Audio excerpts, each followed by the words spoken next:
Story 1. The Acid Punch. The Henderson family prided themselves on hosting the most extravagant Christmas Eve parties in the neighborhood. Their home was a winter wonderland of festive decorations. Strings of lights twinkled in every room, garlands lined the banisters, and the dining table groaned under the weight of gourmet dishes and desserts. In the center of the festivities was the famous punch bowl, a family tradition dating back decades. This year, the guest list was longer than ever, with friends, relatives, and a few new faces invited by Aunt Marjorie, who loved to include strays in the holiday spirit. One such newcomer was a man named Victor, a quiet, wiry individual who claimed to be a friend of Marjorie's from her book club. No one knew much about him, but his polite demeanor and warm smile quickly put people at ease. Victor arrived with a large, unmarked glass bottle.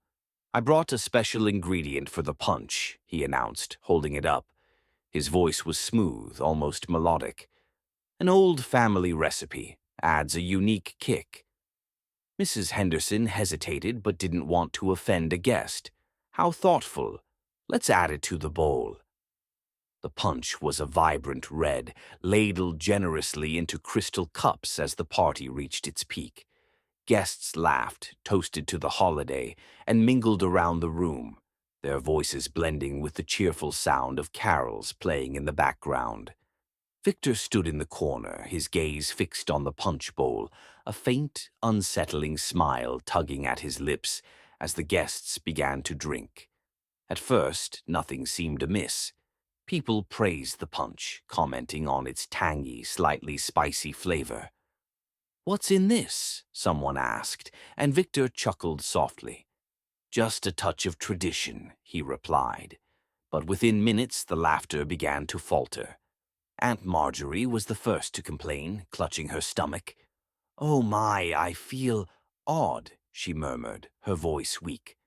Others began to echo her sentiments, faces paling as sweat beaded on their foreheads. The room descended into chaos. Guests dropped their glasses, doubling over in pain. Their screams filled the air as their skin blistered, melting away as if they'd been doused in acid. Flesh dripped from bones, pooling on the hardwood floor in grotesque puddles. Mrs. Henderson tried to crawl toward the phone, her fingers raw and skeletal by the time she reached it.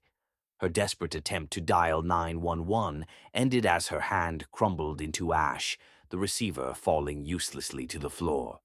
Victor stood in the center of the carnage, his calm demeanor unshaken as the room filled with the acrid stench of burning flesh. He dipped a ladle into the punch bowl, taking a long, deliberate sip. "Delightful," he said, savoring the taste. By the time the clock struck midnight, silence had fallen. The once lively party was now a grotesque tableau of skeletons seated around the table, their empty eye sockets staring vacantly. The punch bowl, still full, bubbled faintly, its surface releasing a faint, acrid steam. When the neighbors arrived the next morning, concerned by the uncharacteristic quiet, they found the house undisturbed, except for the dining room. The festive decorations remained intact, but the chairs around the table were occupied by perfectly cleaned skeletons, their bony hands still clutching empty cups. In the center of the table sat the punch bowl, its liquid now a deep, oily black. A note written in elegant script rested beside it. "A recipe to die for. Cheers, Victor." Victor, of course, was never seen again. Story 2. The Gift Exchange. The Johnson family's annual Christmas gathering had always been a cherished tradition. This year, Uncle Rob had insisted on hosting for the first time in his newly purchased Victorian home, an old fixer-upper he had spent months renovating.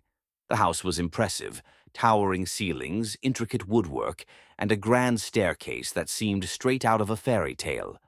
Rob had gone all out with the decorations, covering the banisters in garlands and filling every room with warm, twinkling lights. A massive Christmas tree, easily 10 feet tall, stood in the living room, its boughs heavy with glittering ornaments. The evening was lively, filled with laughter, music, and the clinking of glasses as relatives caught up on life. The kids tore into their presents early, leaving scraps of wrapping paper scattered across the floor while the adults exchanged their carefully chosen gifts. The air smelled of pine, mulled wine, and the faint aroma of gingerbread cookies cooling in the kitchen. As the night wore on, the party began to wind down. Most of the guests were gathered in the living room, basking in the glow of the fire and the soft shimmer of the tree lights. Rob stood up suddenly, clapping his hands to get everyone's attention. "Before we wrap things up, I have a little surprise," he announced, his voice carrying an edge of mischief.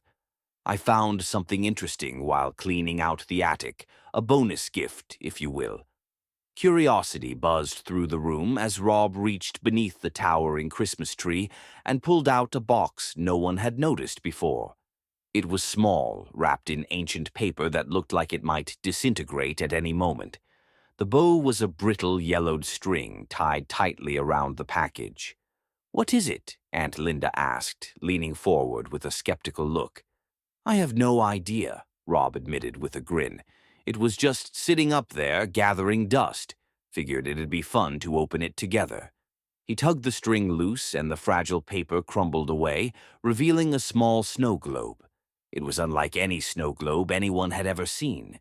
Its glass was cloudy and dark, and the base was carved with strange, swirling symbols that seemed to shimmer in the firelight. Rob held it up for everyone to see. "Isn't it creepy?" "It's hideous," Aunt Linda muttered, but the children seemed fascinated. "Shake it," one of the kids shouted. Rob obliged, flipping the globe upside down and giving it a firm shake. The contents began to swirl, black glitter mixing with faintly glowing flecks of red, like embers suspended in liquid. Everyone leaned closer as the swirling began to settle. Inside the globe were tiny figurines. At first, they appeared to be random figures, but then gasps rippled through the room.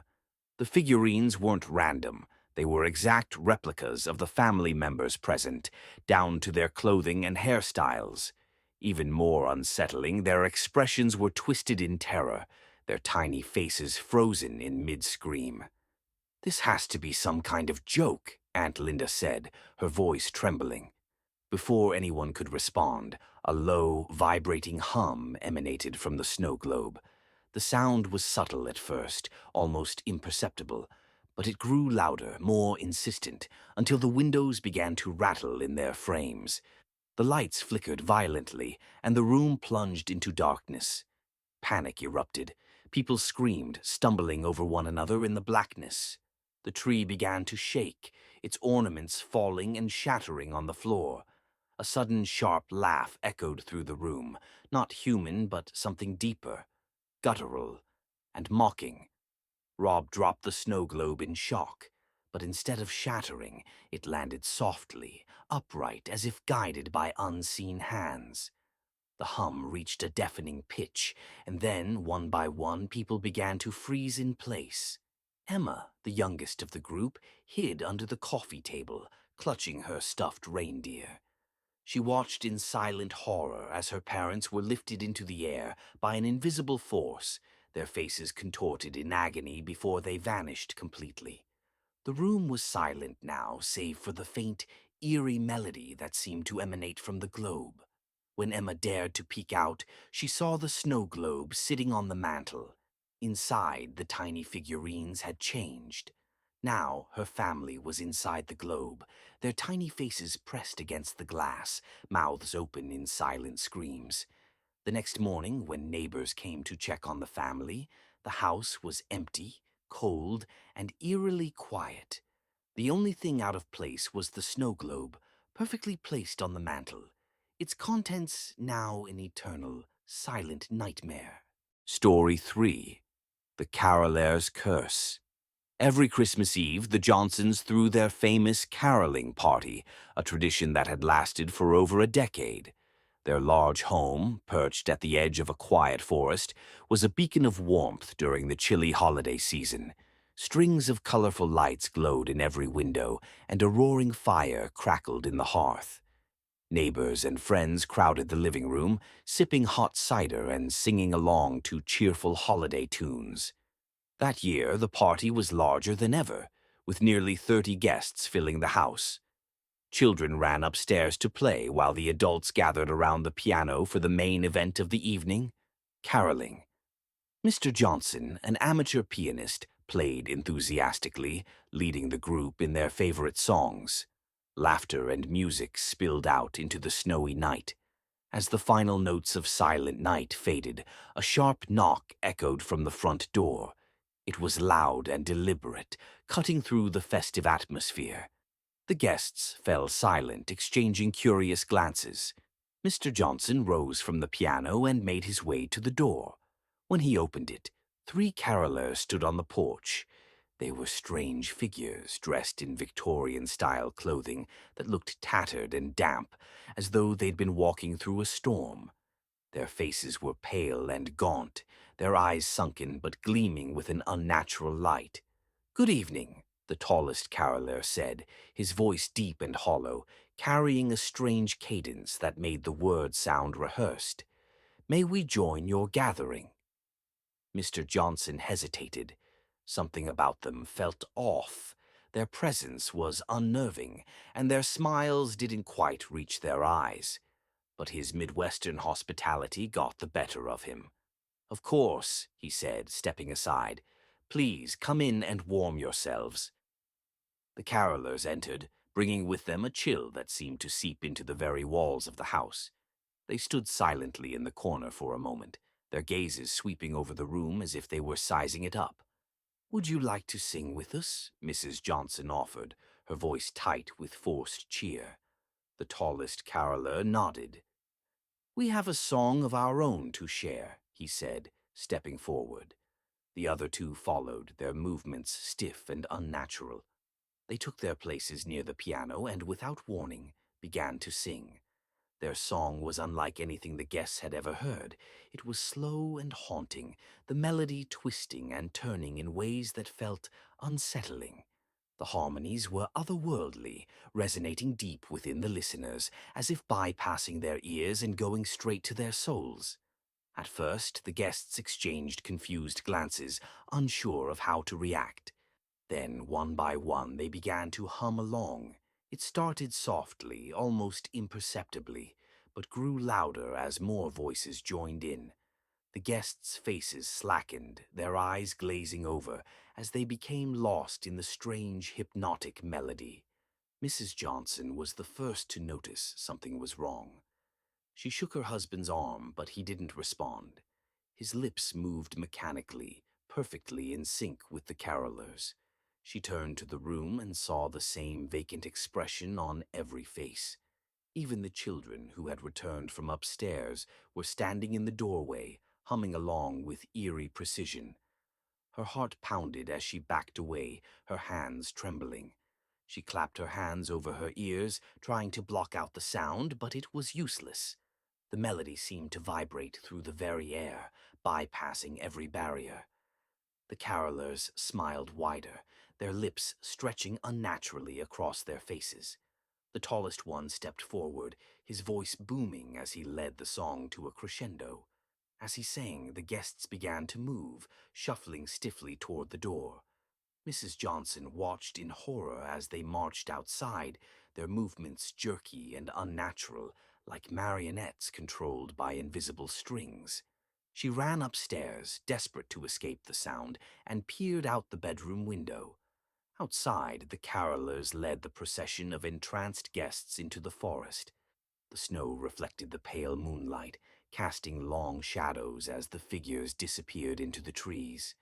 The haunting melody echoed faintly, growing fainter until it was swallowed by the night. Mrs. Johnson stayed hidden until morning, her body trembling and her mind racing. When the first light of dawn broke, she cautiously descended the stairs. The house was eerily silent. The piano bench was overturned, and the sheet music lay scattered on the floor. Outside, the snow was untouched, with no sign of the guests or their footsteps. The only evidence of the night's events was a single sheet of music left on the piano. Its title, written in elegant, spidery handwriting, read, "They sing now forevermore." Though she searched for her husband and neighbors in the days that followed, no one was ever found. Mrs. Johnson eventually left the town, haunted by the memory of that cursed night.